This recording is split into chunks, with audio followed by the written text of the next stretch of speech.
आता तुम्ही इथे पाहू शकता आपल्या भाकरी करून झालेत। तर आणि आता आपण भेंडीची भाजी करणार आहोत।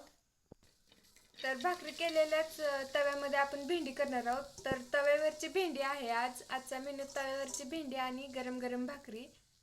तर आता भेंडी आपण व्यवस्थित भाजून घेऊया। तर असं तेल टाकून घ्यायचं आणि भेंडी व्यवस्थित भाजून घ्यायची। आता मी भाजल्यानंतर दाखवते। तर तुम्ही पाहू शकता असे आपण व्यवस्थित तेल टाकून भाजून घेतले तर चिकट झाली का भेंडी।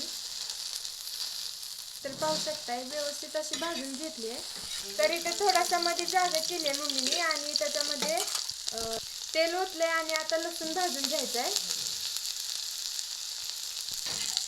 तर लसूण भाजलाय तर मिक्स करून घ्यायचा म्हणजे पूर्ण भेंडीला त्याचा स्वाद लागतो।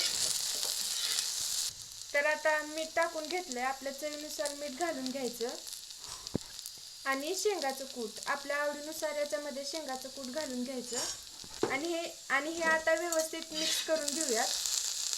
मग आपली तव्यावरची भेंडी तयार। साधीनी सोपी झटपट होणारी ही रेसिपी आहे, नक्की ट्राय करा। तर आपली भेंडी आता तयार आहे।